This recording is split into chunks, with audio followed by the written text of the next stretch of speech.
పెట్టేటంట 3 లక్షల మంది ఉండేది అది. కాకపోతే అది మాత్రం దాన్ని ఏమంటారు హంబక్ అనుకుంటాను నేను.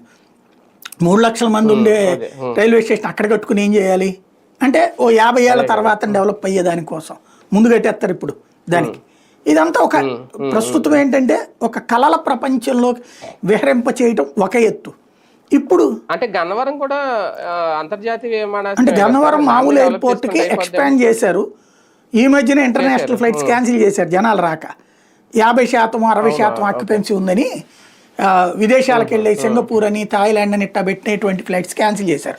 మొన్ననే రాశారు ఆంధ్రజ్యోతి వాళ్ళే ఏమని, వైజాగ్ విజయవాడకి రెండిటికి కూడా ఇంటర్నేషనల్ ఫ్లైట్స్ క్యాన్సిల్ చేశారు అని చెప్పేసి వాళ్లే రాశారు జనాలు రాక అన్నటువంటి.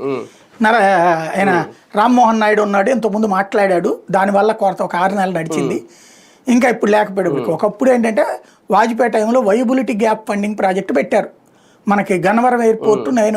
నాకు తెలిసినప్పటి నుంచి నేను కవరేజ్ చేస్తున్న రోజుల నుంచి అది కేవలం ట్రైనింగ్ సెంటర్ కింద మిగిలింది. అది ఎన్సీసీ ట్రైనింగ్ సెంటర్ కింద.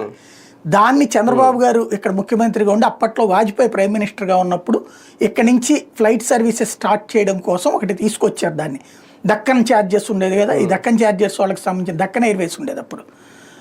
ఆ దక్కన్ ఎయిర్వేస్ వాళ్ళకి సంబంధించి 50% టికెట్లు వాళ్ళు కొనేట్టు కేంద్ర ప్రభుత్వం.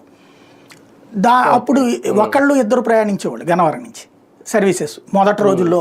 నేను బాగా గుర్తు అనమాట నాకు, అది కవరేజ్ చేశాం కాబట్టి. ఆ తర్వాత మొట్టమొదటిసారి ఫ్లైట్ నిండా వెళ్ళినటువంటి బ్యాచ్లో నేను కూడా ఉన్నా. ఎందుకంటే అప్పుడు చంద్రబాబు గారికి యాక్సిడెంట్ అయ్యి అలిపిరి యాక్సిడెంట్ అయినప్పుడు ఆయన్ని పరామర్శించడానికి ఇక్కడి నుంచి జర్నలిస్టుల బృందం వెళ్ళాం గద్దె రామ్మోహన్ రావు గారి నాయకత్వంలో.